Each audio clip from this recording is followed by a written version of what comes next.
I mean, I agree that sort of internalised hatred is a serious problem, and by the time people get to you, they have problem. Oh, they feel that they're broken. They feel that they didn't make a mistake. They are a mistake. Yeah. That's the enormous problem. I suppose the positive is I did read about a prison in Northern Territory doing programs with elders from a variety of communities, and both non-Indigenous and Indigenous people were taught about Indigenous culture, and they were sort of reintroduced to pride and things over the course, and it has proven quite successful. But I suppose getting the age group that you are looking at that early has a much more positive effect than doing it for someone who's been institutionalised for 20 years. Well, that's basically the case in any kind of education, yes. Yeah. But it's also the case that across the board, any amount of education you give somebody will reduce the rate of recidivism. Anything you can pump into a person that goes into a custodial situation, statistics have proven year after year after year that any amount of education you give them, you reduce recidivism. It works best if you turn someone from a non-reader into a reader, and then it gets smaller and smaller. The benefits get smaller and smaller as you approach white-collar crime.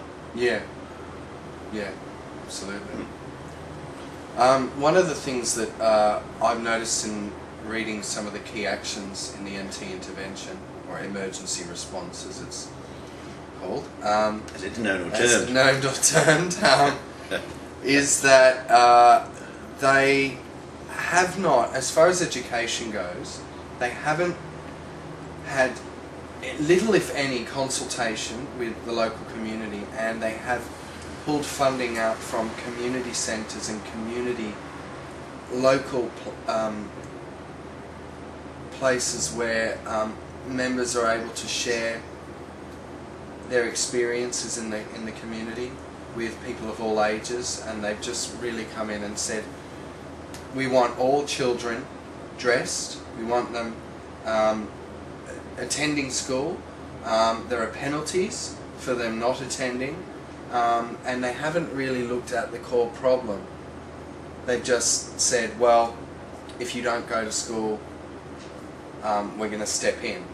I mean, what sounds remarkably like the stolen generation. That's exactly it. That was being used back then, and all for their own good.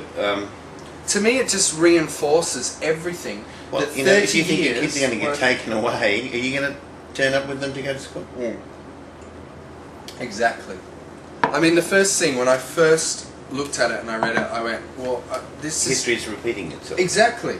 And 30 years since the late 70s, all the literature, countless literature, and countless government commissioned reports, and just vaults full of statistical, little anecdotal evidence from anyone you speak to involved in the situation. Yeah, absolutely, has just been disregarded. Yeah.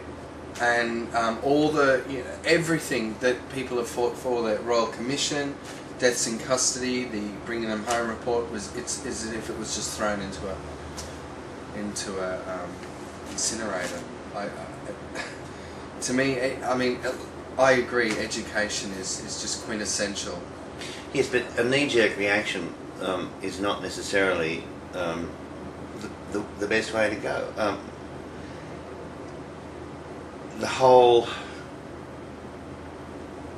thing was just surrounded by drama from the moment the first news stories broke about problems in the Northern Territory to what a government under a great deal of pressure and coming towards election time,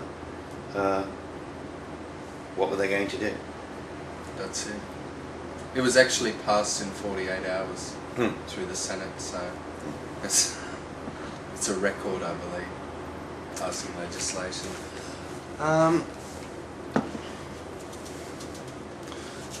In your experience with education and Indigenous people, what do you think really could be done as far as education goes. Clearly there's a problem with education and in the Northern Territory. It's all very well that they pump money in and say we're going to build schools and put them there, but it doesn't really solve the problem of a remoteness of communities still, and the lack of, and also people. Well, you know, the thing, education needs to be broad and for everybody. Keep in mind that these communities, these very, very remote communities, weren't the only Aboriginal communities originally. No, they were remote Aboriginal communities when white people weren't around. And probably, I don't know, but you know, I'd imagine that Aboriginal communities that exist near the coast or you know, in bigger numbers and not quite so far away would have gone, "Whoa, what do you want to live all the way out there for?" But they did, you know, they gave them, they respected them. Yeah. You know, it's a matter of respect.